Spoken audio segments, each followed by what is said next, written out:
Podcast. Mais sinon, ça va?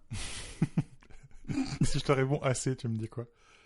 Je dis complété par un adjectif. Non, mais c'est La réponse est non. c'est une semaine. C'est toujours une semaine intéressante, la semaine, une semaine de keynote. Septembre, de manière générale, Ouais. c'est difficile parce que c'est la rentrée pour absolument tout le monde, dans tous les domaines, hein, mais dans le domaine des technologies, t'as l'impression qu'il se passe rien pendant 11 mois, et puis d'un coup, paf, septembre. Et là, c'est sans discontinuer, quoi. Si on voulait couvrir un événement par jour, on pourrait, quoi. Ouais, c'est vrai que c'est blindé. Ouais, c'est absolument dingue. Et où tu te dis, mais des entreprises, que Google, Apple, Microsoft, Amazon, enfin toutes les boîtes de ce calibre-là disent, bon, voilà, on fait semaine 1, semaine 2, semaine 3, semaine 4, quand c'est chacun réservé une semaine pour pas se marcher sur les pieds, tu dis d'accord. Mais quand t'as la 44e plus petite entreprise de Lituanie qui t'envoie, je prends le pays complètement au hasard, qui t'envoie un communiqué de presse sous embargo et que l'embargo pète littéralement la minute où commence le keynote d'Apple, tu fais non mais dans quel monde vous vivez les mecs, quoi. Ouais, d'accord. Ouais. C'est Ça, c'est du Weezings à la limite. mais... C'est pas digne de la 44e entreprise de Lituanie. J'aurais pu le faire avec la 128e plus grande entreprise technologique française, mais oui, enfin c'est du même acabit, quoi. Non mais les mecs, il y a un monde autour de vous, quoi. Vous êtes à ce point dans votre délire que vous vous rendez pas compte que les gens ont du mal à s'intéresser à ce qu'Apple raconte sur la 15e, 16e, 17e, 18e génération d'iPhone, je ne sais plus. J'ai arrêté de compter. Et voilà, parce que c'est bon, quoi. Déjà, les gens ont du mal à s'intéresser à ça. Tu penses qu'ils vont s'intéresser à ton application ou la 8e version de ta montre connectée qui est pas une montre et qui est pas connectée. Enfin. Tu te souviens du mec là de Unity, là, le petit fiasco de Unity? Je sais pas si t'as suivi. Oui, mais alors eux pour le coup l'ont parfaitement bien timé. Oui, c'est vrai que ça c'est l'inverse. Si tu veux cacher une connerie sous le tapis, tu fais ça un vendredi soir ou 2 minutes avant le keynote d'Apple, ouais. Sauf que malheureusement, le tapis, il y avait une bosse un peu en dessous. Je crois qu'ils ont vu les gens. C'est comme cette victoire absolument débile du gouvernement avec cette interdiction de l'iPhone 12 là. Non mais. En fait, au début, je voulais commencer le podcast par ça. Je me disais, mais Anthony, un tsunami, un raz-de-marée pour Apple. L'iPhone 12, son source de revenus principale, va disparaître du jour au lendemain. Oh là là, putain. Qu'est-ce qu'il faut pas entendre? Non, mais tu fais, mais quelque part, c'est parfaitement timé parce que ça n'a absolument aucune conséquence ni pour l'une ni pour l'autre des parties. Zéro. Parce que d'abord la vérité c'est que c'est une tempête dans un verre d'eau et que ce que mesure la NFR n'existe probablement pas. Même si ça existe, ça peut être réglé en 35 secondes par une mise à jour logicielle, ce qu'Apple va faire de toute manière, pour faire plaisir. Tous les autres pays, parce qu'on a vu d'autres pays, notamment dans l'Union Européenne, qui se sont positionnés pour dire non, nous on mesure pas ça, donc ça n'existe probablement pas. Enfin, tous les labos de la planète disent non, ça n'existe pas. Donc tu dis bon, d'accord, ok. Même si ça existait, on parle du DAS, qui de toute manière est une valeur. Enfin voilà quoi, les valeurs maximum légales sont 10 à 100 fois en dessous de ce qui pourrait peut-être être dangereux si c'était l'émission permanente de ton téléphone et que tu en avais 15 et que tu les scotchais sur ta tête. Et qui sonnait en permanence aussi. Ah non, mais qui cherche le réseau à fond en permanence. Donc bon. Voilà, ça fait quand même beaucoup de conditions. Voilà de quoi on parle, quoi. Ça va absolument rien changer pour Apple parce que ça a été annoncé littéralement 10 minutes avant qu'ils retirent l'iPhone 12 de la vente de toute manière. Et c'est parfait pour le gouvernement parce que c'est une victoire politique super simple. Oui, ça, tu vois, niveau timing, ok. Ok. Oui. Par contre, nous engueuler parce qu'on n'a pas relayé ton communiqué de presse que tu nous envoyais littéralement 5 minutes avant un nouvel iPhone, ça c'est pas possible. Tu veux dénoncer maintenant? Non, je veux dénoncer personne. Mais du coup, quand t'arrives, tout ça pour répondre à ta question, ça va. Quand t'arrives à la fin de ce genre de semaine, t'es un petit peu fatigué. Et ça, c'est que le boulot. Et ça n'est que le boulot. Mais mes conserves de tomates sont superbes, merci d'avoir posé la question. Comment est votre blanquette? Faudra que tu me montres. La tomate, c'était une bonne idée, effectivement. Ouais. Et à part tes conserves, qu'est-ce que tu as regardé? Oh là là, c'était vraiment tout pété, ça. C'était claqué au sol. Ah bah écoute, puisqu'on parle de cuisine, tiens. Je regarde The Bear sur Disney+. C'est bien. C'est genre très bien. Alors, au début, en fait, vu le titre, j'attendais à... Tu sais, tu te souviens de l'ours de Anneau? Je croyais que c'était ça, en fait. Je comprenais pas très bien. Et donc, alors non. J'accroche un peu plus à la première saison parce que c'est... Enfin, j'ai bossé en resto, donc j'ai vécu la plonge, quoi. Je vois à peu près ce que c'est une cuisine depuis la cuisine, quoi. Je comprends qu'on puisse détester parce que c'est... très intense et ça arrête pas de gueuler. Enfin, c'est pas le genre de truc que tu regardes pour te détendre le soir, quoi. Clairement pas. Ah, ok. Non, mais voilà. Ou alors, faut être bien réveillé, quoi. Faut être en forme. Surtout que ça parle un peu de dépression et tout ça, donc faut, voilà, quoi. J'accroche moins à la saison 2 parce que j'ai jamais créé mon propre resto. Même si j'ai été aux premières loges du plantage de celui de mon père, mais enfin bref. Mais c'est réaliste sur le plan technique. Il y a plein de clins d'œil sympathiques, notamment dans la deuxième saison, sur le monde de la gastronomie. Ça marche relativement bien sur la question de la masculinité, parce qu'il y a quand même pas mal de mecs, il y a qu'une ou deux filles. Sur la capacité et l'envie de s'améliorer, parce qu'il y a des gens qui n'ont pas envie de s'améliorer dans cette série. Et ça, je crois que c'est très vrai. Il y a beaucoup de gens qui n'ont pas envie de faire mieux. Et on les comprend, hein. Oui, non, mais c'est fatigant, c'est usant. Sur la santé mentale, les dommages collatéraux causés par suicide, par exemple, c'est assez fin comme discussion dans tout ça. Et c'est bien fait parce que c'est jamais bêtement explicite. Il y a beaucoup de choses qui passent par le silence et c'est très bien filmé. Il y a aussi énormément de choses qui passent par l'image, tout simplement, parce que c'est une série télé. Ouais. Petit taquet comme ça. À la fin, ça marche plutôt très bien. Tu veux dire qu'il y a de la subtilité, quoi. Ouais. C'est pas. Ça c'est bien. C'est plus subtil que le titre, justement. Tu pourrais dire l'ours, sa mort. Pas non. Non, c'est plus. C'est oui. Okay. Et toi? Alors, écoute, j'ai regardé Silo. Parce que je me suis dit en 4 lettres, c'est court et peut-être que c'est... Non, n'importe quoi, qu'est-ce que je raconte? J'ai essayé de faire une blague là-dessus, on enchaîne. Non, en fait, écoute, j'ai pas mal aimé. Moi, je suis un peu une flippette. Donc, dès qu'il y a une tension à l'écran, des enjeux, des trucs comme ça, très vite, je prends ça très personnellement, très premier degré. Tu vois. Je suis un peu con comme ça. Et du coup, je suis très impressionnable. Et quelque chose qui va un peu me marquer, mais risque de marquer longtemps. On parle de plusieurs jours. Et nuit. Non, mais t'es bon public, c'est bien.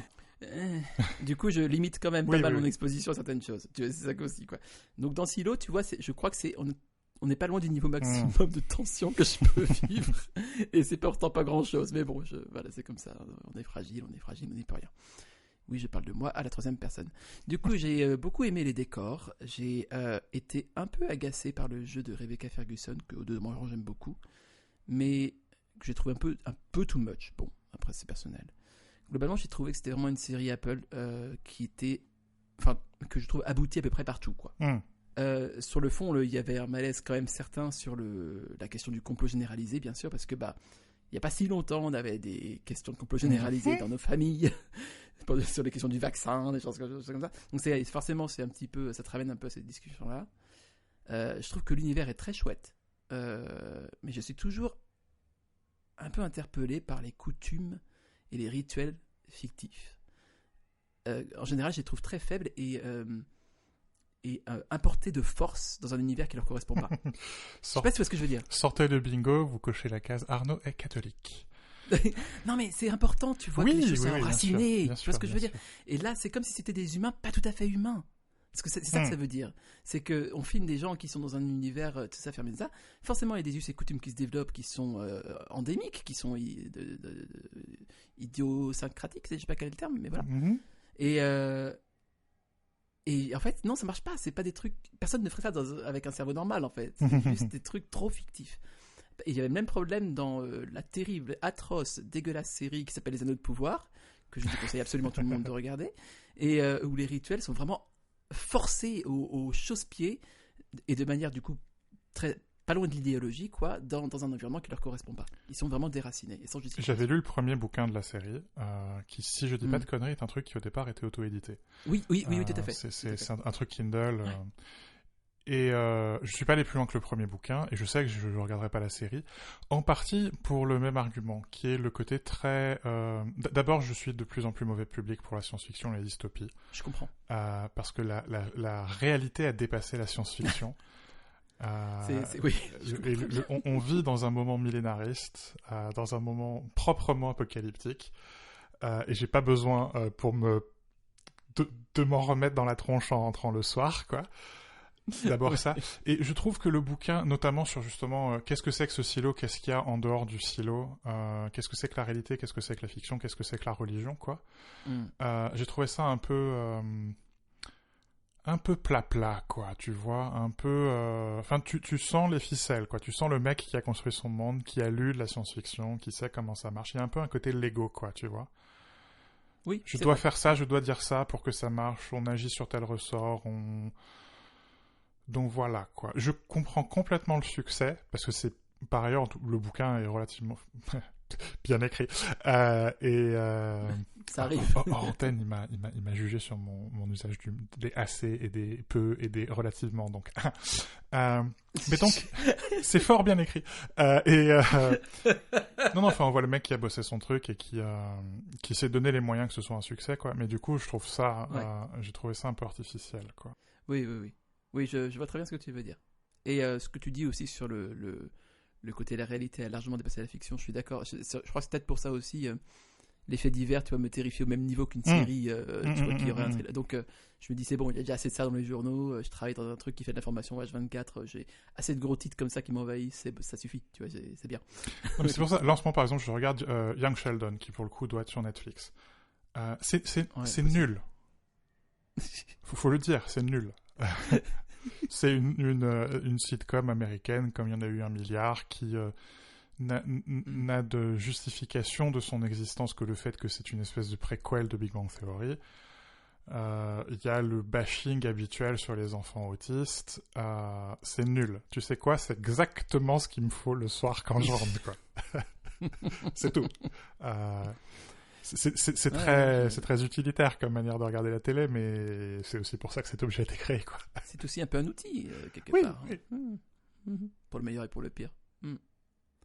Bah, j'espérais atteindre ce niveau de délassement en regardant The Witcher saison 3. Et j'ai vite déchanté. Je me suis quand même un peu accroché parce que, écoute, c'est naze. Et comme dit Jésus, si c'est naze, arrête. Mais j'ai continué. Oui, voilà, j'en vais enchaîner direct. J'ai abandonné au bout du 4e épisode. En fait, il y a plusieurs raisons qui ont fait que la coupe fut remplie de plénitude.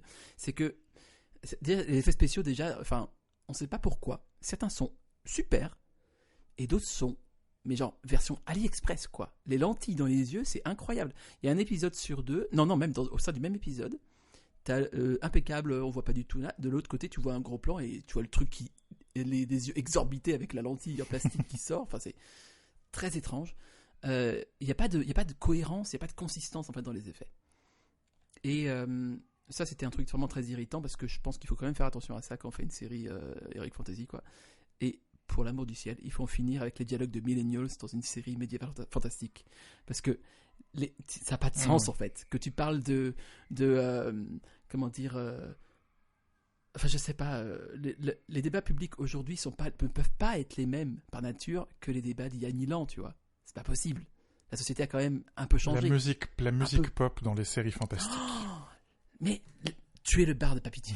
Tu es le barde. Il faut le faire quelque chose. Le barde fait que des trucs pop. C'est pire que Taylor. Enfin, non, je vais pas dire ça parce que Taylor Swift c'est bien écrit quand même. C'est pire que. Je sais pas, c'est de la très mauvaise pop en plus. Et genre, parce qu'il fait ça, une espèce de lutte, tout le monde est en mode. Respectez-vous, quoi, en fait. Juste respectez-vous. C'est-à-dire, si vous voulez regarder de la merde, regardez Young Sheldon. Et si vous voulez regarder des trucs qui vous délassent, qui vous emmènent ailleurs, il faut que ce soit bien fait aussi. Tu vois, faut pas que ce soit un. Là, je sais pas, c'est comme prendre Ryanair pour aller en Corrèze, quoi. Je sais pas. Non, mais c'est vrai, c'est triste. Merde. Je sais pas comment enchaîner. Je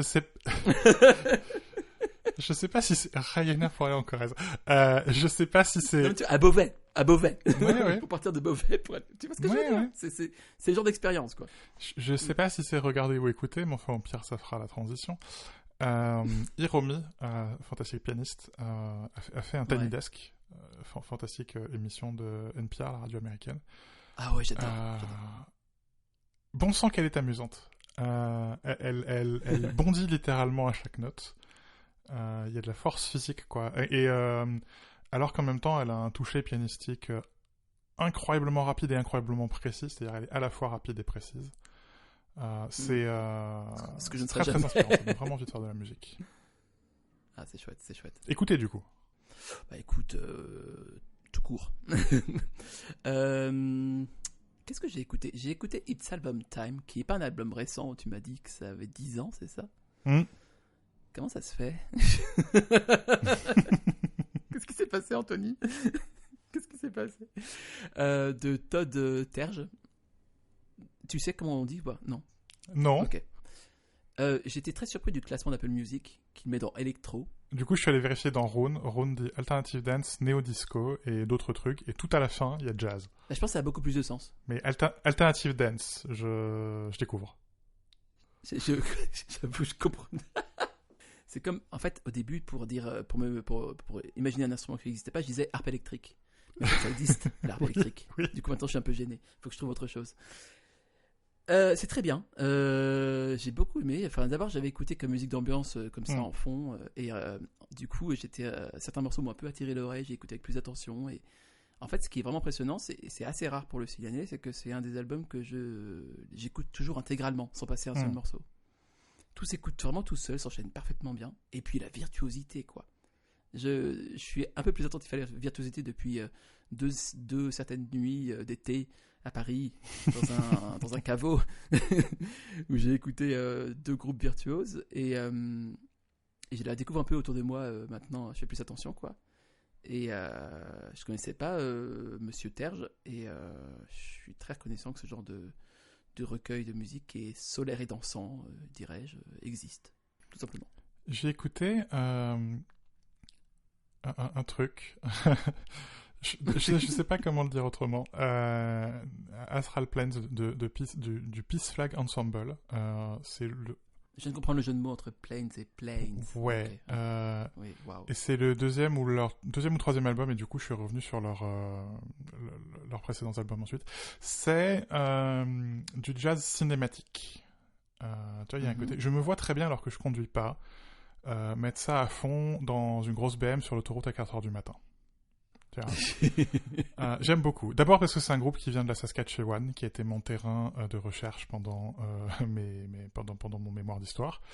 La Saskatchewan, magnifique province de l'Ouest canadien. Et ensuite parce que c'est presque, c'est entre le jazz et l'ambiance. Le rythme est parfois super super loin. Il y a des passages entiers sans batterie. Wow. Et quand la batterie entre, c'est plus du pad électronique que de la batterie, quoi.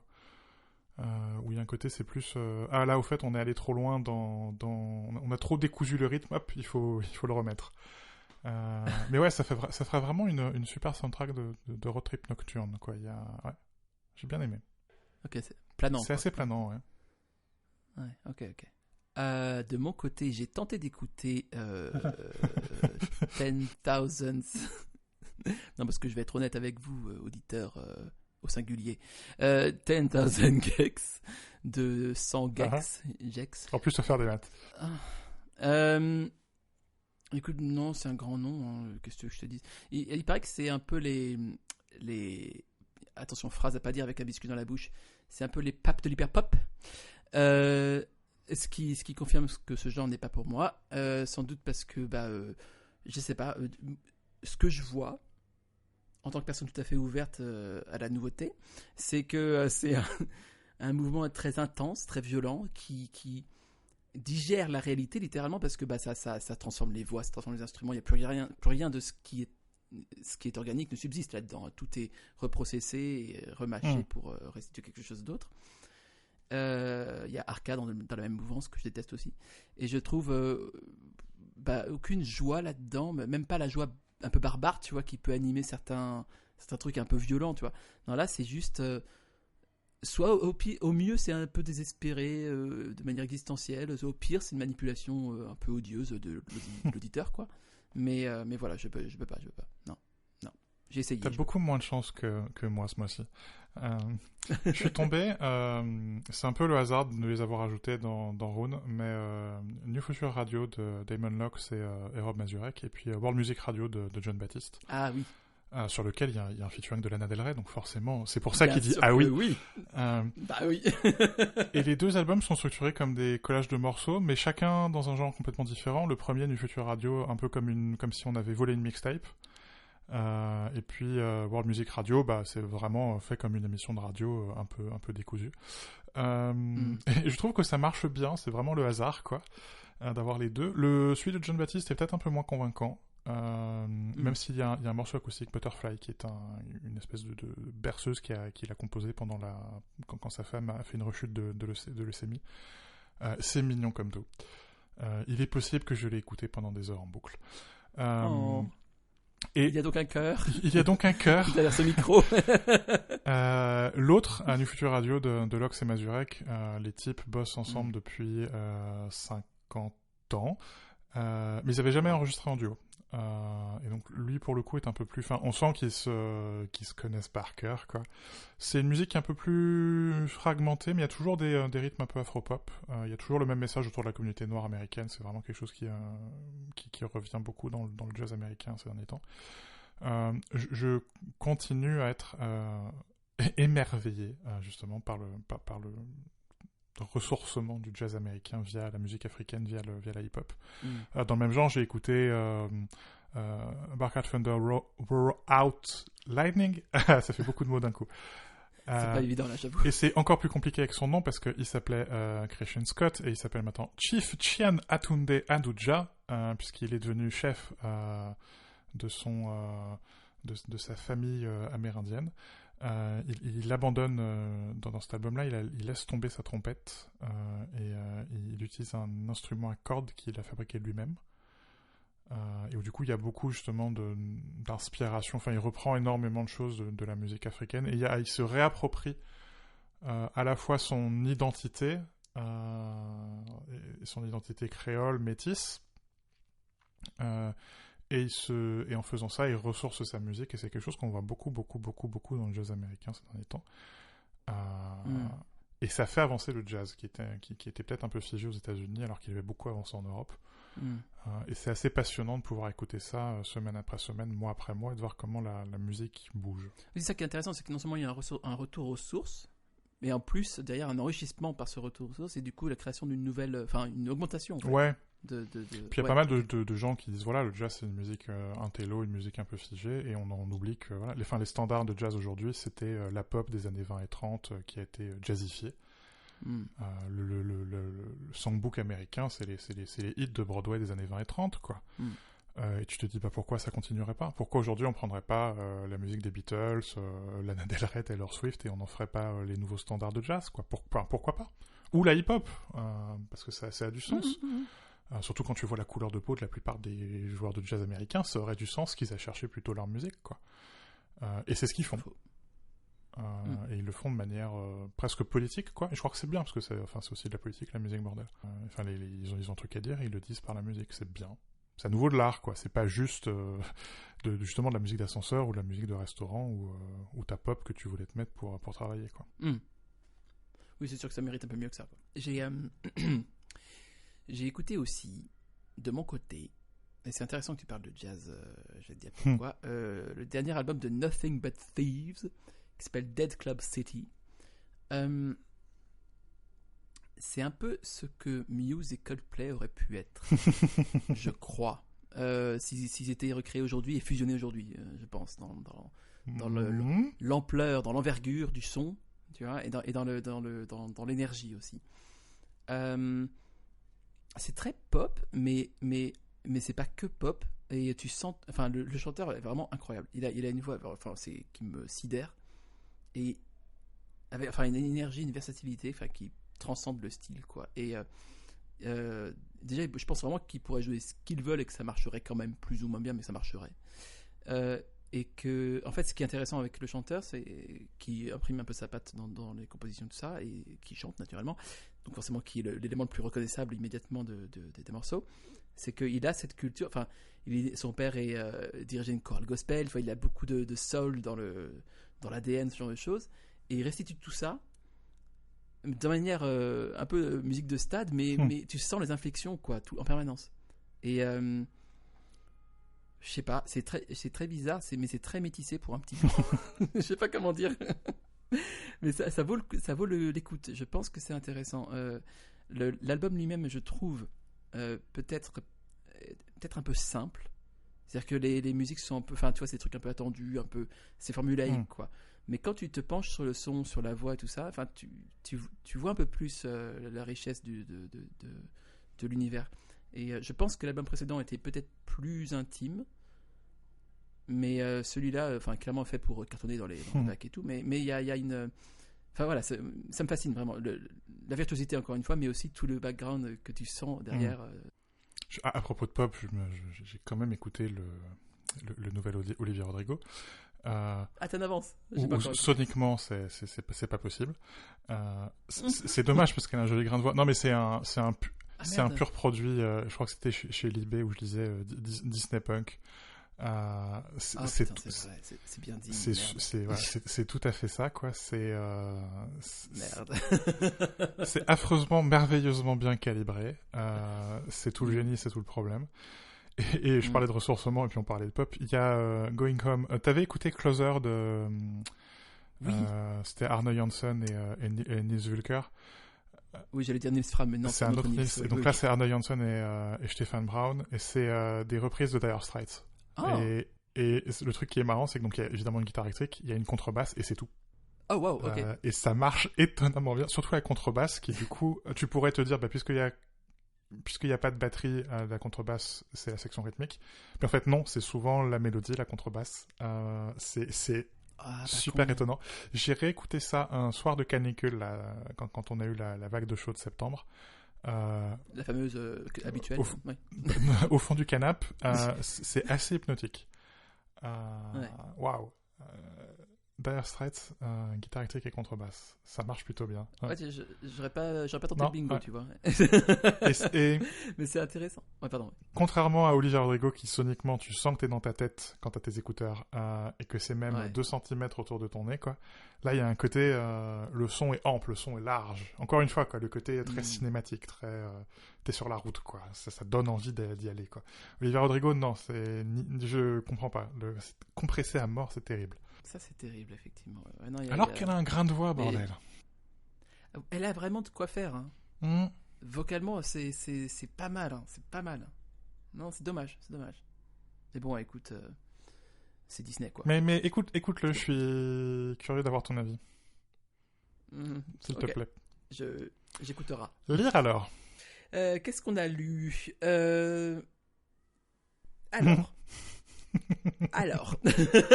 Oui. Alors, j'ai lu ou lu-gardé, je sais pas comment dire, un article et une vidéo de Shua Liang pour le New York Times qui s'appelle My AI Lover, ce qui signifie mon lover AI. Alors l'article lui-même est très court, ça va être en ligne, mais c'est la vidéo qui compte. Et c'est un mini-documentaire, une dizaine de minutes, un quart d'heure peut-être, qui m'a un peu bouleversé, que j'ai trouvé assez incroyable, que j'ai trouvé... Oui. Là, je taquine. Il est moqueur. Oh là là. Non, en vrai, ça m'a complètement bouleversé. C'est sur le phénomène réplica, tu sais, les espèces d'assistants, de sim ou quoi. T'as une créature en 3D qui te parle et qui te répond, enfin voilà. Et le phénomène de la solitude, bien entendu, et tomber amoureux en fait de l'IA, quoi. Et comment dire, pour l'instant c'est des épiphénomènes, mais tu vois très bien à quel point tout se met en place pour que ça fonctionne dans le futur relativement proche.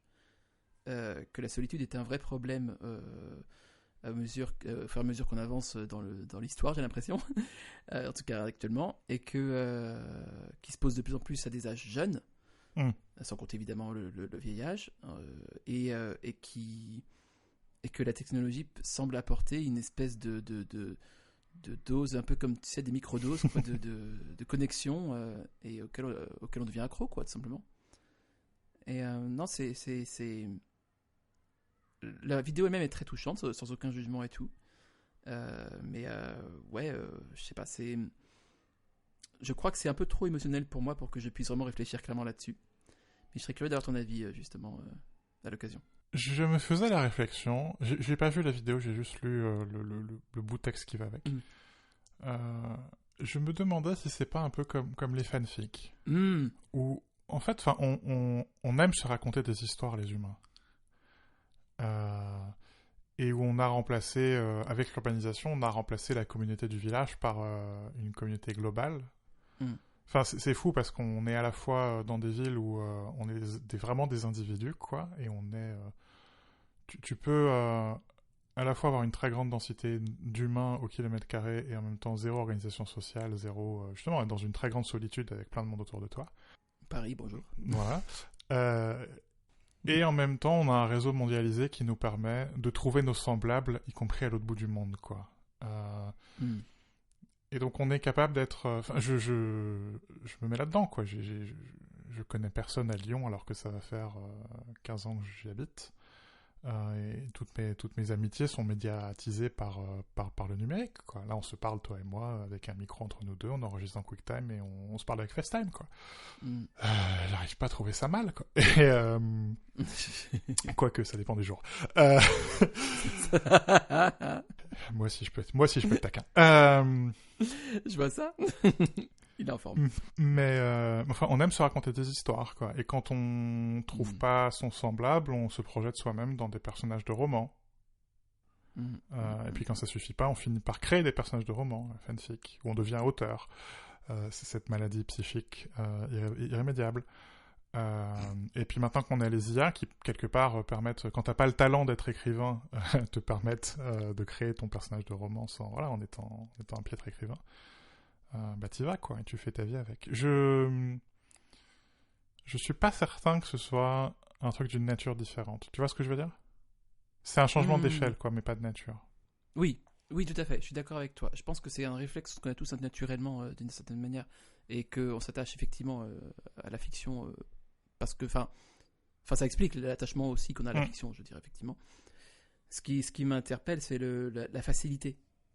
Et par la facilité... Et d'un côté, et la solitude grandissante de l'autre, je crois vraiment qu'on devient de plus en plus seul dans un sens, par beaucoup de facteurs, voilà, mais en tout cas c'est l'impression que j'ai autour de moi. Le truc qui me fait peur, c'est tu le vois avec le téléphone, quoi. Je reste parfois je suis en colère quand je rentre parce que tu as croisé le regard de personne dans la rue et tous les gens marchent avec le nez dans leur téléphone, quoi. C'est-à-dire, de toute manière, ils ne veulent pas faire société, ils t'empêchent de faire société parce que tu as littéralement le téléphone qui fait écran. L'écran fait écran.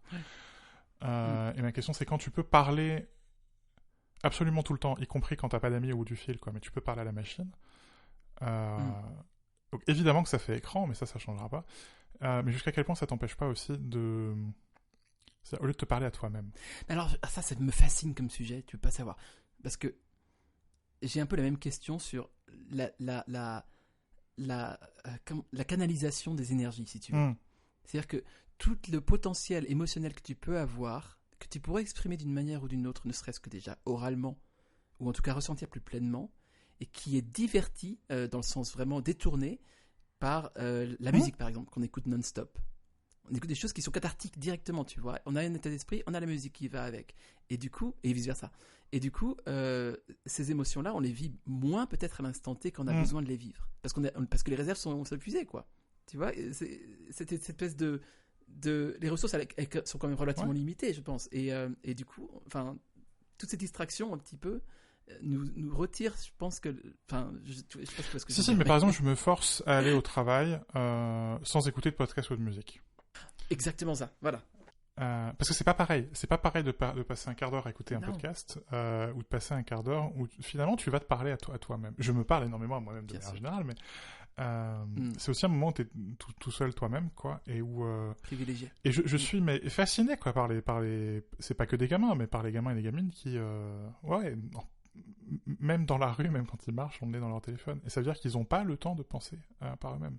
Et donc évidemment, tu as toute la cascade qui est... donc forcément, comme ils n'ont pas le temps de penser par eux-mêmes, ils prennent de l'opinion prémâchée, y compris de la fausse information. Et ça, c'est un truc qu'on voit dans les semaines de la presse et dans les formations qu'on fait à l'éducation aux médias, où on voit les gamins, où là-dessus, on a des soucis, quoi. C'est clair et net. Mais tu te dis, on est encore aujourd'hui dans un monde où il y a la possibilité, justement, de dire, non, là, je range mon téléphone, là, ou voilà, mes amis sont pas là, mes amis ils sont en cours, mes amis dorment. Et où là, justement, on peut avoir un AI lover, comme tu dis. On peut littéralement se fabriquer un ami, quoi. Et pas juste dans sa tête. Parce que quand on fabrique un ami dans sa tête, c'est soi-même qu'on imagine, quoi. Là, non, ce sera plus le cas. Ouais. Et à la fin, c'est des chiffres. C'est des chiffres. C'est ça qui me tue. À la ouf, fin, c'est des maths. Tu parles à des... C'est le règne de l'algèbre, quoi. Ouais. Vraiment. Enfin, Veil avait raison depuis le début, quoi. Non, mais oui. Non, mais il faut relire l'enracinement. Il y a tout dans l'enracinement. Il y a tout. Il y a absolument tout. Je suis bien d'accord. Comme on a parlé beaucoup, j'ai lu pas assez cet été. Oh là là, Anthony. Alors moi que je lis beaucoup, je suis un peu déçu. Non, j'ai lu 84 Charing Cross Road, qui est sorti il y a longtemps, qui est la première partie, c'est une relation épistolaire entre une américaine et son libraire britannique. C'est assez fantastique, c'est très très drôle, c'est truculent, oui, et je t'emmerde. Mais c'est proprement truculent, et c'est pas souvent que tu peux utiliser ce mot et qui veut dire quelque chose. Tu gagnes beaucoup. Voilà. Bravo. J'ai lu le catalogue de l'exposition Foster, parce que si t'as pas lu le catalogue, je crois que tu passes à côté de l'expo, et c'est quand même très dommage. Et dans ce cas-là, Foster. Ok, suivant. Ah, je te le file. Oui. Allez oui. Là. C'est bizarre. Et j'ai lu Marcher vers l'horizon de Doug Peacock, qu'on a acheté dans une de mes librairies favorites de France, qui est à Aix-les-Bains. Que j'aime beaucoup. On l'a acheté uniquement pour la couverture, parce que c'est une couverture où il y a un canyon américain puis des hélicoptères américains. Tu te dis, mais qu'est-ce que c'est que ce bouquin? Doug Peacock, c'est en fait un ami et même une inspiration d'Edward Abbey, qui est un peu le fondateur du mouvement environnementalisme radical américain. Donc ça tombait bien. Et je trouve drôle parce que ça dit marcher vers l'horizon, et en fait le mec passe le bouquin au volant de son pick-up. Ça m'a inspiré 2-3 réflexions sur l'environnement et les États-Unis. Je crois qu'elles sont... le mot de marche. Voilà, je crois qu'elles sont pas complètement connes, mes petites réflexions. Donc je mettrai les liens dans la description. Dans la newsletter mensuelle de Zinzolin, je parlais ce mois-ci du lancement de Fort Média, 404 médias. Je continue à suivre ça d'un œil, et je dois dire que j'aime bien, pour pas dire assez, cette manière de faire du journalisme technologique d'investigation, ou du journalisme d'investigation technologique. Notamment, il traite beaucoup de la question du sexe, pas seulement de la pornographie, mais du sexe et des technos. Et je crois que c'est important parce qu'on n'en parle pas assez. Et les 2-3 fois que je me suis essayé sur Régénération, j'ai vu que les lecteurs comprenaient pas. Je continue à suivre ça d'un œil. Je trouve ça, plutôt très intéressant. Acheté. Ok. Qu'est-ce qu'il a acheté, l'Arnaud? Écoute, il a acheté pour Adrien parce que MacG recommande des achats sur Amazon. Enfin, quand je dis MacG, c'est Christophe. Et Christophe a mis en lien une imprimante thermique à étiquette qui s'appelle Make ID, qui était à 25 € en promotion. C'est une de ses passions, les imprimantes à étiquette. En vrai, je ne dis pas que je comprends. Mais non, mais je me sers de l'imprimante qu'il m'a laissée à Lyon presque tous les jours pour faire des expéditions, et oui. C'est un peu sympathique. Oui. Et du coup, voilà, Adrien était encore plus... Enfin, on est 2 types de housewives. Et lui, c'est la maniaque housewife. Moi, je suis plus, tu vois, bohème. Moi, j'achète chez Anthropologie. Lui, il achète sur The Container Store, tu vois, si on faisait les... Voilà. Ouais, Bruno.fr. Oh mon Dieu. Je n'entendais pas avoir cette référence dans ce podcast. Excellent, très très bon. Et ben voilà, il est comblé, comme quoi le bonheur se tient un peu de choses. Et j'ai aussi complètement craqué mon slip chez ta chaîne. Ils avaient leur vente privée, ces fils de joint. Et du coup, Franchement, les salauds, quoi. En pleine vacances, je vois ça et j'étais en mode... je crois que j'ai littéralement un peu écumé au bord de Je me suis fait avoir l'an dernier où j'en ai acheté pour 200 balles de bouquins. Ils sont derrière moi, là. Ah bah, oui, tiens. non, mais... Voilà. Non, mais... J'ai rien d'autre oui. à ajouter. oui, ils sont forts. Ils sont très très forts. Beaucoup trop forts. Et on est faible. Ouais. Le pire, c'est qu'en plus, même niveau idéologique, je pourrais avoir plein de raisons de dire mais non, pas ta chaîne, ils ont des bouquins sur les ésotéristes, ils disent que c'est bien. Mais tu vois, moi je suis une pute à bouquins, qu'est-ce que tu veux, c'est comme ça. Hein. C'est comme ça. Donc j'ai acheté beaucoup trop de trucs, mais ce que je note en particulier, c'est les deux, parce que j'ai failli acheter les 4, mais je n'ai acheté que 2. Recueil du New York Times sur 36 heures en Europe et 36 heures dans le monde. Idée que je trouve absolument fascinante et que j'ai hâte d'explorer dans leur petit recueil de qualité. Il y a, je continue à être fasciné par ces appareils d'une sorte d'univers technologique parallèle. Je sens que je vais aimer ce que tu vas dire. Et donc, je jette de temps en temps un œil sur Hackaday, qui est un site un peu de hacking et de bidouille. Et là, ils avaient il y a quelques jours un article sur un mec qui a fait un boîtier, je sais pas comment l'écrire, un boîtier Unicode. Donc, il y a 8 interrupteurs pour faire du binaire 01, 01, 01, 01, donc pour faire les 8 bits, pour générer le code d'un caractère Unicode. Donc, peu importe, donc tous les caractères Unicode, les emojis, les machins comme ça. Truc super compliqué pour à la fin faire un caractère spécial, quoi. C'est génial. Mais d'abord, je trouve ça génial parce que ça n'a aucun sens. Ensuite, parce que c'est vachement bien fait, parce que c'est littéralement des interrupteurs, mais il y a quand même un écran, et donc tu vois en temps réel, quand tu envoies la commande, tu vois du coup apparaître ton caractère, et donc tu vois comment juste en changeant la valeur d'un bit, tu peux complètement changer de table Unicode, et donc tu comprends un peu comment la table Unicode fonctionne. Et donc par exemple avec son appareil tu pourrais pas faire certains emojis compliqués où c'est plusieurs caractères Unicode qui sont fusionnés ensemble. Donc en plus il y a une portée pédagogique. Et puis évidemment du coup tu comprends comment fonctionne le binaire et comment fonctionne comment on crée un caractère sur un ordinateur, quoi. Et ça n'a aucune application pratique. C'est bien entendu. Donc c'est esthétique, c'est pédagogique, mais c'est vain. Et si c'était quelque chose qui vendait, évidemment que j'aurais acheté. Mais si j'osais le mot, c'est du bon vin. Oui, parce que c'est du vin qui a un sens quand même. C'est-à-dire c'est impraticable, mais pédagogique. Enfin, ça dit quelque chose. C'est pas productif. Non, c'est très utile. Ouais. Mais c'est juste. C'est ça, c'est pas productif. Et je crois que c'est pour ça que j'aime bien. Exactement, je vois très bien ce que tu veux dire. Il faut absolument qu'on fasse un épisode sur l'antiproductivité. Oui. On s'en peut plus le pouvoir de ce terme-là. Et ça me rappelle un peu, on dirait un peu de la néo-imprimerie, quoi. Oui. On est d'accord, non? Oui. Tu sais, avec cette création de caractères, c'est fascinant, franchement. Et moi qui ai beaucoup passé ces derniers temps du temps, justement, je continue à développer mon propre arrangement de clavier. Et donc j'essaie de comprendre justement comment fonctionne la combinaison de caractères, comment fonctionne la table Unicode, comment fonctionne tout ça. Je trouve ça marrant, quoi, qu'on puisse en plus il y a un côté, c'est incarné dans le physique, quoi, qu'on puisse se mettre ça littéralement sous les doigts, quoi. Et puis j'ai aussi acheté un produit Apple avec mes sous. Alors il faut que tu développes absolument, ouais. C'est le meilleur appareil qu'ils ont annoncé pendant leur special event. Tu es prêt? Attends. Non, je suis vraiment pas prêt, non. Je pense que les gens qui nous écoutent ont déjà compris la connerie. J'ai acheté les écouteurs AirPods à port USB-C. Mais je l'ai marqué direct dans ma liste Amazon. Mais on est d'accord que c'est la meilleure idée du monde. Oh, enfin, je vais pouvoir les utiliser sur le Mac. Et sur l'iPad. Et sur l'iPad, bien sûr. Ah, tellement hâte. Parce que c'est le truc qui m'agace toujours, notamment le soir, où il m'arrive de m'endormir avec les écouteurs dans les oreilles. Et tu peux pas les mettre sur l'iPad. Et là, ça y est, enfin. Et maintenant, c'est l'inverse. Maintenant que j'ai l'USB-C, je dis, quand est-ce qu'il arrive l'iPhone 15 Pro déjà? T'as vu que les délais, c'est incroyable. Hein. Du coup, j'ai voulu faire semblant de le précommander hier. C'était hier. Semblant. Ouais. Non, mais voilà, déjà, je sens qu'il y a un peu de jugement dans ta voix, donc je trouve ça un peu insultant, monsieur Nelson Santos, si tu puis me permettre. Et ensuite, je t'emmerde.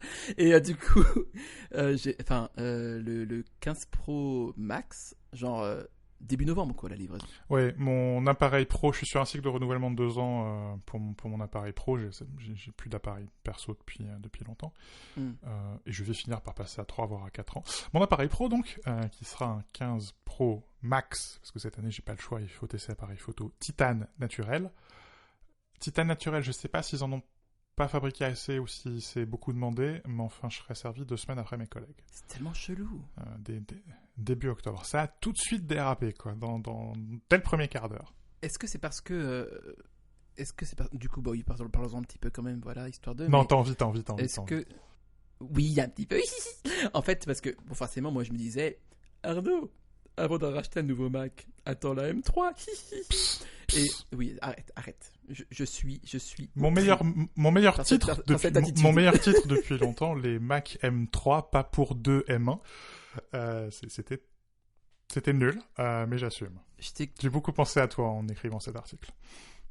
Oui, je me sens pas insulté du coup, bizarrement. Mais merci, I guess. C'est que du coup, enfin, le M3 probablement ne sortira pas cette année parce que notamment, enfin, a priori, il y aurait ce souci d'approvisionnement en puces gravées en M3. Ouais, voilà. Oui. C'est dur. C'est pas évident, même pour Apple. Et c'est intéressant de voir. Mais ça me rassure. Ça m'obligera à attendre qu'il y ait des réductions sur l'iPhone. C'est pas plus mal dans un sens, parce que c'est quand même s'ils ont baissé un peu les prix dans leur grande mansuétude, vu comment ils les avaient augmentés en même temps, c'est pas du luxe, mais c'est toujours cool. Ça reste quand même très cher, évidemment. Ouais. Enfin bon, voilà. Du coup, prochain Mac dans l'an prochain. Est-ce que tes clients... C'est quoi ta stratégie cette année? Parce que ces dernières années, on discutait de ton cas avec un de mes collègues. Oh mon Dieu. Et lequel? Florian. Qu'on salue. Et on se disait, c'est à cause d'Arnaud que la planète crame. En substance. Oui. Puisque tu changes de téléphone comme un connard tous les ans. Moi, tu sais, quand Mother Nature est arrivée dans le bureau, elle a fait « Ah !» Elle est partie. On va en parler de Mother Nature, j'ai des choses à dire sur le sujet. Merci. Moi aussi. C'est quoi ta stratégie cette année? Est-ce qu'un jour, tu vas être capable de garder un téléphone plus de 6 mois? Non, plus de 6 mois, t'es un peu... T'as eu combien de téléphones depuis septembre dernier? Non, un seul. Il n'y a pas eu un tour de passe-passe à un moment? Attends. Du coup, je voudrais pas être de mauvaise foi, mais j'ai peut-être oublié. Il me semble qu'il y a un tour de passe-passe, un téléphone pas pro qui est devenu un téléphone pro, ou un mini qui est devenu un... Ou c'était peut-être l'an dernier, non? Alors, j'avais un 13 mini. Ouais. J'avais un 12 Pro. Ensuite, l'année suivante, j'ai pris un 13 mini, parce que je dis mini, c'est bien, puis il y a plus de batterie que le 12 mini. Et finalement, j'ai changé pour un 14 Pro, parce que le troisième appareil photo me manquait, ce qui est débile, mais c'est pas grave. Et maintenant, je voudrais du coup un 15 Pro, peut-être max. D'accord. Parce que l'appareil photo a l'air cool. Mais c'est vrai que... Alors, tu as raison sans le vouloir. Si, toujours. Tu as raison sans le vouloir, mais sans le savoir. Enfin, en le voulant, mais sans le savoir. C'est que mon boulot me file aussi un téléphone de fonction. Mais c'est un 14 normal. Oh, mon pauvre. Je suis extrêmement choqué. Je suis en PLS. Non, du coup, en fait, ma stratégie cette année, je pense que ça va être ça. Sujet à changement si besoin, mais c'est que je vais évidemment changer. Je vais attendre, je vais vendre le 14 Pro. Déjà, je vais le casser pour pouvoir le faire jouer à Poker Plus pour l'avoir tout neuf. Et ensuite, je vais vendre le téléphone tout neuf parce qu'il aura plus de rayures et ça vaudra plus cher. Et ensuite, même avec la franchise, c'est quand même moins cher. Et du coup, ensuite, dans l'intérim, j'utiliserai le 14 de la boîte. Et j'achèterai le 15 Pro avec la réduction quand je pourrai, quoi. C'est clair ou pas? Oui. Oui, je sais pas par quoi je suis le plus outré.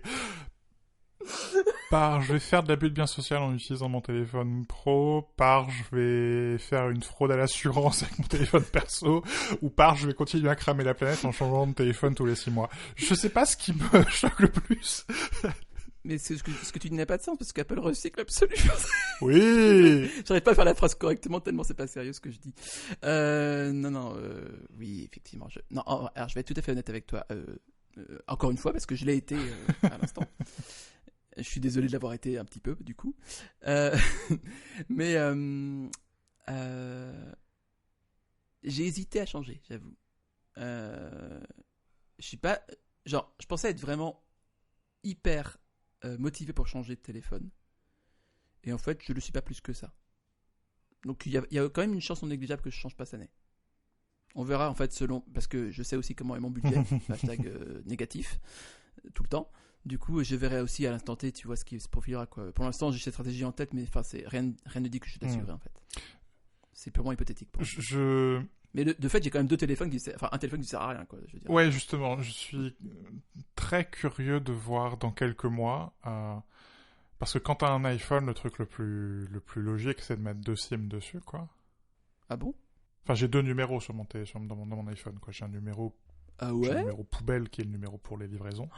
Ah bon? Oui, et puis j'ai mon numéro alors, perso /pro, perso/pro. Parce que de fait, c'est mon téléphone professionnel, mais c'est ma SIM personnelle, parce qu'il y a confusion complète des moyens chez Mac Génération. Mais je crois que c'est pas si grave que ça. Au début. Mais deux iPhones, c'est quand même compliqué. Ouais, franchement, c'est con. Enfin, genre, après, ils sont cool dans le sens où ils ont pas, tu sais, y a pas de profil d'entreprise, tout ça, voilà. Et en fait, c'est ma manager qui m'a dit, Arnaud, prends le téléphone, file-le à ta mère. C'est ce que je fais, et voilà, tout le monde le fait. J'ai fait, ok. Donc j'ai pris le téléphone.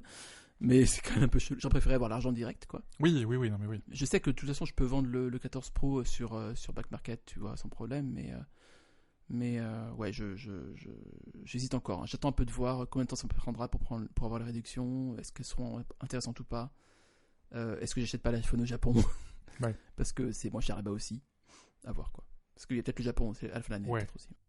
Bon, enfin, ça montre qu'ils n'ont pas non plus présenté un appareil où là, t'as envie de l'acheter tout de suite, quoi.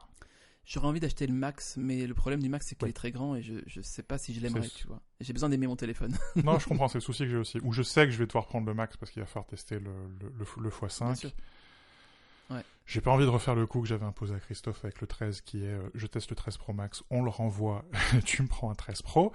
Je vais pas refaire ça cette année, donc oui, je vais devoir me traîner un Pro Max, et ce qui m'embête un peu, c'est qu'en plus, je change tous les 2 ans, mais les téléphones, ils ont 4 voire 5 ans de durée de vie, parce qu'ils arrivent ensuite dans les mains de Cécile. Oui. Et donc ça veut dire que dans 2 ans, Cécile va devoir se doubler la taille de ses poches sur tous ses pantalons, parce que, bordel, le Pro Max. Et c'est ça qui m'ennuie beaucoup, par contre, et je suis tout à fait sincère avec toi en le disant encore une fois, c'est que avant, je pouvais me permettre de filer mon iPhone à ma famille. Maintenant, je suis obligé de le vendre si je veux changer d'iPhone. J'ai plus le choix, parce que c'est trop cher. Oui, non, mais ce qui est le problème que j'ai pas en ayant qu'un téléphone pro. Ouais. Je dis pas, enfin, c'est un problème totalement genre, tu vois, je peux pas acheter une nouvelle télé, mais je préférerais largement le filer à quelqu'un de ma famille et qu'il ait plusieurs vies, en fait. Ouais, non, puis c'est un calcul économique aussi. Enfin, quand tu vois, par exemple, la carrière qu'a fait mon iPhone 8, je crois, où Cécile l'avait récupéré pendant un temps, et puis ensuite c'est ton frère Philippe, qui l'a récupéré. Enfin, où il y a certains de mes iPhones qui, entre Cécile, ma mère, ma soeur, ont fait 7 ans de carrière, quoi. Ouais, bien sûr. Mon 4S ou mon 5, je sais plus, qui a fait 6 ou 7 ans, ouais. Et où là, tu te dis, ah ouais, quand tu mets 1500 balles dans le téléphone, Ce qui me surprend sur le 14 Pro, par contre, pour revenir à un grief que j'ai par contre là-dessus, c'est que la batterie est déjà à 90% de sa capacité. En moins d'1 an. Tu réalises? Ouais. Je suis pas étonné. Mais il chauffe tellement facilement, je trouve. Ouais. Je sais pas si je suis seul à avoir le problème ou pas, mais c'est... Il y a ça, il y a aussi... j'ai essayé de mesurer ça sur l'iPhone 13 Pro, mais c'est un peu difficile, donc j'ai fini par abandonner l'idée, mais je regarde quand même un peu de temps en temps les stats de charge. Mine de rien, l'induction joue son rôle. Ouais. Parce que le téléphone chauffe. Et j'ai vérifié les logs un peu de charge, et quand tu charges avec un chargeur rapide, et malheureusement la quasi-totalité des chargeurs que j'ai maintenant sont des chargeurs rapides, puisque c'est des chargeurs multiports. Bien sûr. J'ai assez souvent des alertes charge interrompue à cause de la température. Et donc tu vois ça soit dans les logs, soit la manière assez facile de le voir, c'est aussi dans la section batterie des réglages. En général, il te le dit. Et tu te dis, ah ouais, ok, donc avec un fil, chez moi où il fait 24, tu as arrêté la charge à cause de la température. Ok. Ça va bien se passer. Mais c'est ça. Mais c'est ça. Et je comprends mieux qu'Apple soit si lente à le mettre. Ouais. Parce que c'est pas encore au point, quoi. Et donc là, je me dis que ce serait quand même pas mal de trouver, notamment pour charger la nuit, quand même, remettre un petit chargeur 5 watts juste pour l'iPhone pour être tranquille, quoi. Ouais. Et en charger avec un câble, du coup. Oui, de toute manière, je charge avec un câble. Exactement, ouais. Parce que l'induction, non, quoi. Enfin, j'ai un chargeur MagSafe au bureau, mais sinon, non. Encore une fois, but bien social. Je charge au bureau. Mais à la maison, c'est du câble. Et je me rends compte que oui, j'ai disséminé des chargeurs multiports que les fabricants nous ont laissés un peu partout à la maison. Et c'est pas une bonne idée, en fait. C'est pas une bonne idée. Non, c'est fou, hein. Ouais. L'Apple Watch, toujours pas. De toute manière, tu viens d'acheter des montres. Tes montres vont toujours bien? Alors, c'est marrant que tu poses la question parce que j'ai eu une petite frayeur quand même. Parce que, étant doté de 2 mains gauches, j'ai voulu ajuster le bracelet de ma montre Casio Edifice, là, que j'aime beaucoup. Lineage, pardon. Lineage, enfin, je sais pas, voilà. Et en fait, en enlevant des maillons, j'ai dû faire un truc qui allait pas parce que les petites barrettes, tu sais, sortaient toutes seules. Oui, c'est compliqué. Ça t'est arrivé aussi, ça? Ah, c'est compliqué, ça. Ouais. Et du coup, j'ai trouvé une parade parce qu'elle tombait du coup de mon poignet 2 fois de suite. J'étais un peu en mode, ok. Donc, heureusement, j'ai gardé les anciennes petites barrettes et j'en ai un peu plié une, légèrement. Oui. De sorte que c'était plus dur à réinsérer, mais par contre, ça tombe plus. Il y a un petit appareil que tu peux trouver probablement dans les bazars en allant vers le métro, là, chez toi, ou sur Amazon, qui sont faits pour... qui sont faits pour ça. C'est des petits châssis en plastique dans lesquels tu mets soit le boîtier de montre, soit ton bracelet, parce que c'est un chasse-pompe, quoi. Donc avec une petite vis que tu alignes avec la pompe qui fait sortir la pompe et puis inversement qui permet de remettre la pompe, parce qu'en fait il y a un... Ah, c'est pas mal ça. Je sais pas comment l'expliquer parce que c'est par friction, quoi, mais il y a un moment où c'est un peu plus serré, quoi, et du coup ça tient la barrette. Oui. C'est compliqué. Oui. C'est pareil pour les bracelets. C'est pour ça qu'Apple a fait son bracelet à maillon avec un bouton là. Parce que je comprends tellement. Qui est une merveille d'ingénierie. Parce que ce système-là, barrette est quand même moins, enfin à pompe est quand même moins. C'est pas ouf. Ouais. C'est pas ouf. C'est moins bien. Donc toujours pas d'Apple Watch. Non, vraiment pas. C'est pas mon truc. Non. Déjà, j'ai une dépendance à mon téléphone qui m'effraie. Faudrait que je trouve un truc. Et c'est pas le mode stand-by qui. Oh, mais qu'elle est belle, c'est vrai. C'est la violette, c'est ça? Ah, elle est belle. Je lui ai montré sa montre parce que pour les gens qui nous écoutent, je lui ai montré ma montre. Oui. Mais ouais, enfin, le mode stand-by qui arrive, je sais que je suis tombé amoureux de ça, mais enfin déjà l'iPhone est trop dans ma face tout le temps. Donc non, l'Apple Watch vraiment pas, non. Et puis même j'aime pas. Et toi? L'Apple Watch? Non. Étant donné les rumeurs qu'on a sur le prochain modèle et pas de spoiler. Pas de spoiler, il a dit. Pitié. Pas de divulgation. Un changement relatif au bracelet qui m'agace. Il est fort probable que mon Apple Watch Ultra soit ma dernière Apple Watch. Et ce sera très bien parce que j'arrive doucement vers les 40 ans. Et donc c'est grand temps d'acheter une nouvelle montre. Non, mais... Très bien. Mère Nature. Ah, le New Age se porte bien, Cupertino. Le New Age est en pleine forme, merci pour lui. En fait, je suis très curieux. Tu te souviens quand même qu'il y avait marqué livraison de cristaux de guérison, elle était très étrange. C'était pour iOS 17 et macOS Sonoma, c'est ça? Tout à fait. Il y avait plein de références étranges aux cristaux, acupuncture, ouais, c'était un peu différent que ça, c'était un peu plus hardos que ça. Non, c'était très chelou. Et on sait, enfin voilà, c'est pas entièrement du hasard puisque c'est quand même un peu prévu à l'avance. Donc, oui, je viens de retrouver tes notes. Tu avais mis, il y avait un widget qui était un widget d'une application d'astrologie. Il y avait donc, Vera Acupuncture. Il y avait un widget de livraison pour des cristaux guérisseurs. Voilà, c'était ça. les Healing Crystals, parce que pourquoi pas. Parce que pourquoi pas. Et donc je suis... mais pourquoi je suis choqué? C'est deux facettes de la même pièce. C'est-à-dire que c'est ça qui m'intrigue en fait. Je me demande à quel point... Peut-être que tu auras une réponse à ça. C'est à quel point incarner la nature dans une figure maternelle permet son utilisation à des fins capitalistes. Tu vois ce que je veux dire? Voilà. Et donc c'est ma question que je me pose parce que je vois que c'est possible facilement. Tu vois la preuve, ce skit que au demeurant j'ai adoré. Hein. Ah ouais? J'ai trouvé ça vraiment... Enfin, ça m'a fait rire, mais je sais pas pourquoi. Je sais pas pourquoi, il y a un truc qui a cliqué à l'intérieur de ma... Ah, tu les connais pas quand tu disais que t'étais bon public. Ah non, oui, je suis vraiment très bon public. Mais je crois qu'en fait, c'est la première fois que je vois un truc où Tim Cook joue et qui me... Parce que sur scène, il est tellement gênant que... Au moins, là, je sais pas, il y a un truc qui s'est bien passé. Accessoirement, quand on disait qu'il y avait un culte de la personnalité autour de Steve Jobs, j'avais écrit quelques années, c'est l'Apple de Tim Cook, et Tim Cook personnifie Apple comme jamais Apple a été personnifié. T'en as un magnifique exemple. Hein. C'est-à-dire qu'on fait littéralement jouer Tim Cook, le rôle du CEO d'Apple. Quoi. On en est là, hein. On en est là du degré de personnification. As himself. Oui, c'est ça. Ouais, non, tout à fait. Dans son rôle. Mais je suis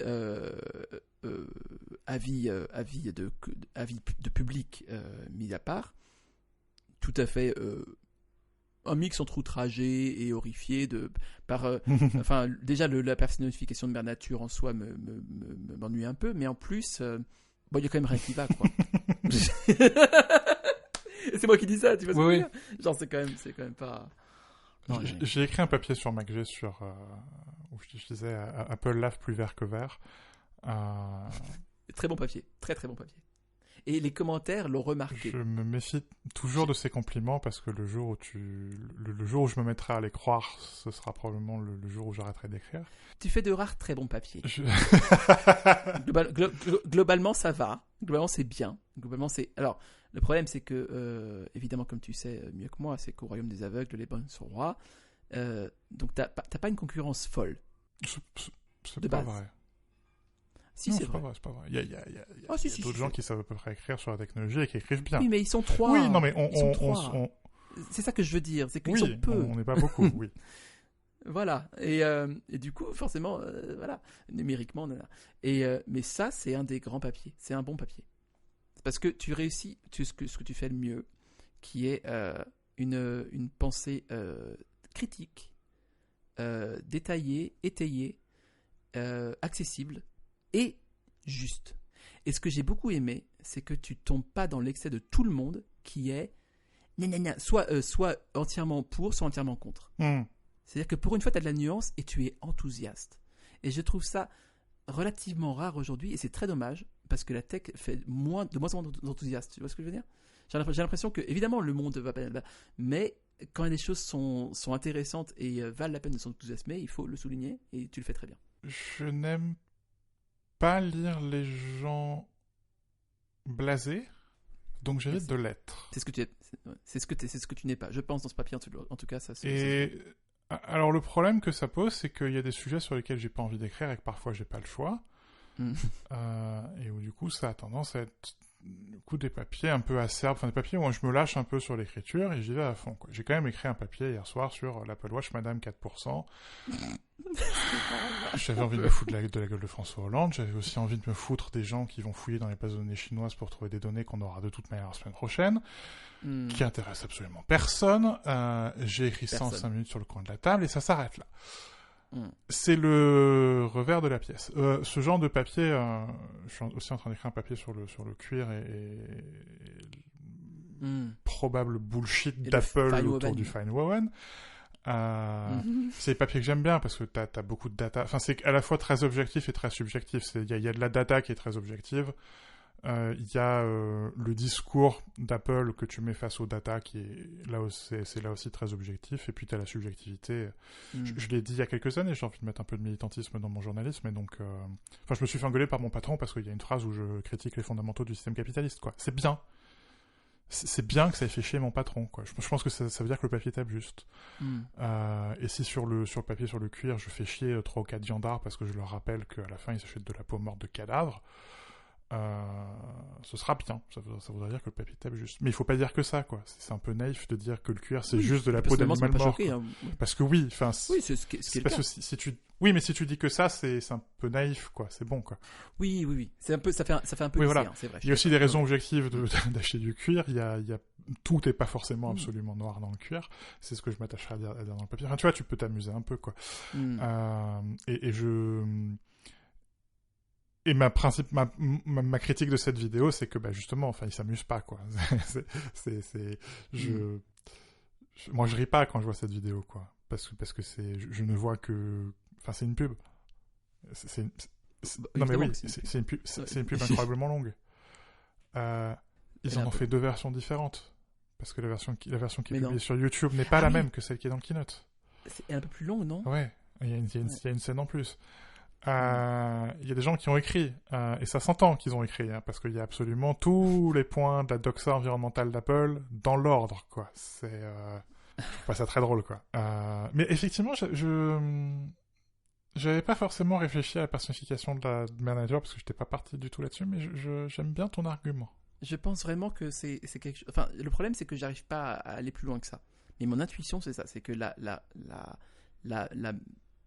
maternifier, je sais pas comment dire, la rend plus manipulable. Mais on n'insulte pas les mères. Ça neutralise l'argument. Ça neutralise les critiques. Comment ça, tu t'insultes ma maman? Oui, c'est un très bon point ce que tu dis. C'est une technique de suppression. Et en même temps, la maman, c'est devenu un des produits les plus marketables. Ouais. Non, ça peut être une autre critique. Ouais. Et pour reprendre Chesterton, qui est pas du tout cité dans ce podcast jamais, c'est que on aurait une relation beaucoup plus saine avec l'environnement. Je le pense vraiment si on la traitait comme une sœur plutôt que comme une mère. Oui. Le fait est que la nature peut être très hostile, quoi. Et en théorie, une mère n'essaie pas trop de tuer ses enfants. Et nous, on est quand même tout nus dans un environnement qui, si on était tout seul, potentiellement, on pourrait crever assez vite, quoi. Mais même en Europe, il n'y a pas de problème. Ça s'est déjà vu auparavant. Donc il y a quand même tout un ensemble de choses qui permettent de résister à tout ça. Et c'est un peu les outils aussi qu'on nous donne et tout. Mais voilà, il y a une relation plus proche de la relation fraternelle, sororielle, je sais pas comment on dit, que maternelle. Quoi. Le truc qui m'emmerde, il y a deux choses qui m'emmerdent. Le premier, c'est, mais c'est marrant d'ailleurs que tu aies dit qu'on traite comme une sœur, c'est le côté, on veut absolument en faire une femme. Et on veut absolument en faire donc une figure féminine, disons, et puis on veut absolument en faire un humain. Et je crois, j'avais écrit il y a longtemps, j'ai jamais publié cet article parce que je me suis fait engueuler à l'époque par mon oncle qui bossait pour Greenpeace. Comme Lisa Jackson, quelle coïncidence. Elle avait bossé pour l'EPA, Lisa Jackson. Ah pardon. Et où j'avais écrit que le plus grand crime contre l'environnement qu'on ait fait, c'était le logo de WWF. Et que quand on sauve des ours, on tue la nature. Quand on est quasiment 20 ans plus tard, donc maintenant je peux le dire à voix haute. Mais quand on sauve la vision la plus anthropomorphique et anthropocentrée de la nature, on crame la planète. Merci. Et c'est là que la PETA est dangereuse. Ouais, bien sûr. Je suis entièrement d'accord avec toi. C'est là que c'est là d'ailleurs que je fais la différence entre le végétarisme première vague et le véganisme dernière vague, où on a un problème avec une partie des discours actuels, quoi, sensiblerie, qui sont naïfs dans leur radicalité et qui sont vides dans leur radicalité, parce que c'est une radicalité de façade, quoi. C'est une radicalité molle. De lycéen. Oui, non mais c'est ça, c'est aussi intense et ardent que peut l'être l'enthousiasme de la jeunesse, mais aussi peu assuré, quoi. C'est un terrain très mouvant quand même. Et c'est pas un souci quand c'est des adolescents qui le font. Au contraire, c'est super formateur. C'est un peu plus emmerdant quand c'est des trentenaires ou des quadras qui tiennent ce genre de discours. Ouais. La crise d'ado de la quarantaine, c'est terrible. Ça. Ouais, non mais oui. Et c'est ce qui est en train de cramer la planète. J'en suis assez perçu. Enfin, c'est pas la principale raison. C'est la différence entre toi et moi. C'est que moi, je crois pas que ce soit la principale raison du tout. Mais c'est un truc qui nous empêche d'avancer aussi vite qu'il faudrait qu'on avance, parce que ça braque l'opinion et c'est terrible. Mais c'est pour ça que je suis qu'à la fin, je me fais insulter d'écolo bourgeois dans les marches contre le climat. Et j'ai aucun problème avec ça. Ça, c'est le premier truc. Le truc, Est-ce qu'il y a des marches contre le climat ou pas? Vas-y. Les assemblées générales chez Total. Pas mal. Putain, on est en forme, c'est beau. C'est pas mal. Mais donc ça, c'est mon premier problème. l'anthropomorphisation, qu'est-ce que c'est dur à dire, c'est pas évident, de Mère Nature, et puis le côté on en fait une femme, quoi. Alors que c'est marrant, d'ailleurs, le diable, c'est souvent un mec. Hein. Donc ça, c'est mon premier problème. Et le deuxième problème, quelque part, c'est la corollaire, c'est que on vient rendre des comptes à la nature. Ou la nature vient exiger des comptes. Et donc on fait de la nature quelque chose qui est différent de l'humain. On est vraiment dans un combat, quoi. C'est-à-dire l'humain contre la nature contre l'humain. En plus, tout le clip est dans la relation très conflictuelle, quoi. Conflictuelle, mais aussi dans les codes totaux de l'Assemblée générale. Ah, mais totalement. Par ailleurs, c'est ça. C'est, Mais la nature, c'est assujetti. On rend des comptes. Elle vient chercher sûr. ses intérêts, quoi. Exactement, merci. Ce que je disais tout à l'heure sur l'environnementalisme américain, on est en plein dedans, quoi. La nature qu'on doit domestiquer, qu'on met dans des parcs naturels, l'amour de Tim Cook pour les parcs naturels, l'utilisation des hauts lieux naturels de la Californie comme nom de code de macOS. Enfin, c'est ça, hein. Oh là, t'es dans le subconscient de la Silicon Valley, c'est génial, c'est génial. Je te fais le best-of Arnaud Jourdain, là, de l'écologie. Je te connais tellement bien que je sais comment te... Ah, j'aime bien. Mais à la fin, la nature, c'est pas une maman qui vient exécuter le son, quoi. C'est nous. On en est, quoi, de la nature. On est des animaux, quoi. C'est nous aussi, les peaux d'animaux morts, quoi. On a fait du parchemin humain. Hein. C'est un peu gore, mais ça existe. Hein. On en est aussi, quoi. Donc c'est pas à Mère Nature qu'on rend des comptes, quoi. C'est à nous-mêmes. Ouais. C'est aux autres de notre espèce. Exactement, c'est ça. Mais à commencer par nous-mêmes. C'est exactement ça. Ouais, c'est ça. D'où ma conclusion, et j'ai eu du mal à trouver la formulation de la dernière phrase, et je pense que celle qui est publiée n'est pas la bonne, mais c'est à la fin, elle dit ne décevez pas votre mère, et puis je dis et on demande pas plus, et on demande pas autre chose, quoi. Et ma première formulation, c'était et l'humanité on demande pas plus. Mais pour justement dire voilà, c'est pas Mère Nature qu'il ne faut pas décevoir, c'est les autres habitants de cette planète qu'il faut pas décevoir. Et le compte y est pas, le compte y est tout simplement pas.